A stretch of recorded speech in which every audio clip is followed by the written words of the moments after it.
Now, what are the most important things which you need to do once you appear for an interview? What are the basic and essential skills which are required for you to get selected in an interview or to make an interview more impactful? Well, the first and the most important thing is confidence. Just imagine you are taking an interview and the person is not confident about his achievements. The person doesn't seem to be confident at all. The way he is speaking, the way his body movements are. So you don't get the confidence in seeing the person whether he'll be able to work in the company or not. So would you ever hire that person? No. So the prerequisite, the most essential element of any interview is to be confident. But the question is, how will you get confidence? Well, confidence is all about practice. Confidence is all about knowledge. Confidence is all about experience. The more knowledge you have, the more experience you have, the more practice you have done, the more confident you will be. So before you appear for an interview, make sure that you feel confident about the interview. Get to know about the company, get to know about the requirement of the company, your job profile. What are the things which they might ask you? Have you done any assignment related to the job profile which you're appearing for? So if you have already done it, you know about it, so you can talk about it, so you'll feel confident, right? Even if you haven't done, you can talk about an important assignment related to that particular achievement in your college or school, right? So somewhere you need to convince the person that after they give you a job, you are going to do good for the company. So it's not about your confidence, it's about the confidence of the person who's taking the interview in you, whether you would be able to deliver what you're talking about. So confidence is the key. The second important aspect is information. Well, just imagine if you appear for an interview and you don't know about what the interview is all about. You don't know the job profile. You don't know about the company. That's a disaster.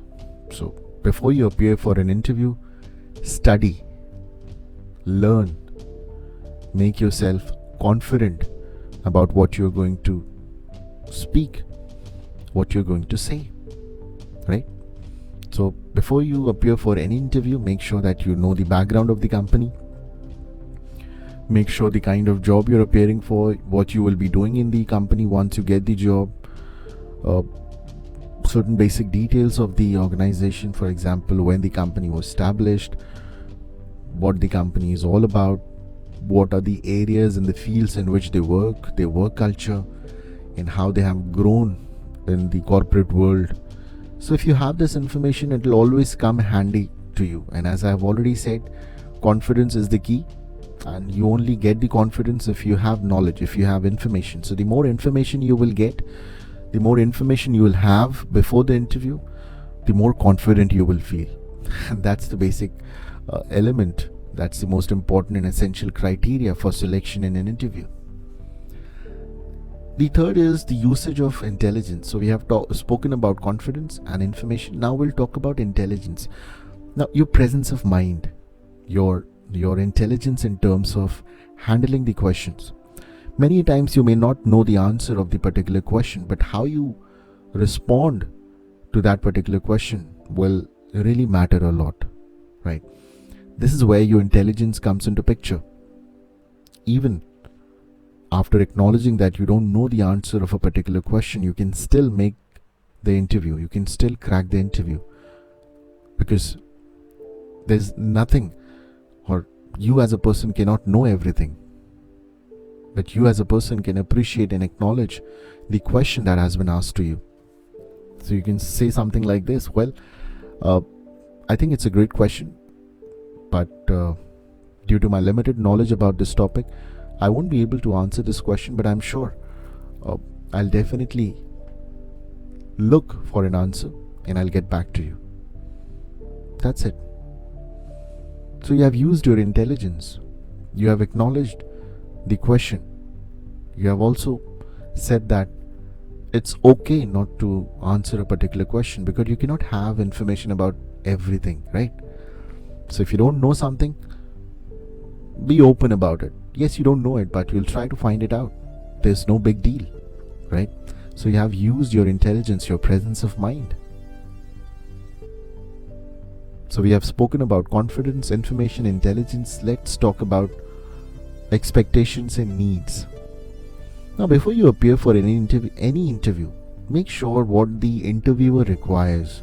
What is the requirement of the company? What do they expect? What kind of employee they are looking forward to? What are the skills do they want? Or even if they don't need a particular skill, do you have any extra skills or the skills which, if portrayed, which if told by you, will add to your interview and will make you selected? That's very important. So understand the need and the expectations of the company, the company which is taking the interview. Another important aspect is to use the language effectively. Now, once you appear for an interview, the choice of words, the language, the confidence, the fluency, the rate of speech, the tone, everything matters a lot. So your language has to be proper, your language has to be professional. You need to choose the right words, and the way you speak those words will play a very important role in your selection. So make sure the language which you're using is quite good.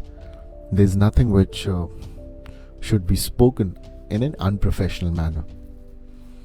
Also, the things which are very important is to know about your strength and weaknesses, because this is a very common question which you will get. So before appearing for any interview, just know your strengths, what good you have done in past, how much experience you have, what are the achievements you have done in life. Well, you can also think about weaknesses which appear to be positive in nature. For example, well, I help people, and because of which sometimes I fall short of my targets, or sometimes in order to help someone, I don't complete my job. So that's something which is a weakness, because you tend to help someone, because of which sometimes you miss out your targets. But that is giving a positive aspect of your personality, that you're a helpful person, you're a person who the company can trust you, you're a person who is a team player, right? So that's a good quality, but you are talking this quality as a weakness, which appears to be a weakness for you, but for the other person, for the company, it might not be a weakness, right? So this is something which you can always think about, your strength and weaknesses, and how you're going to put it across the interviewer.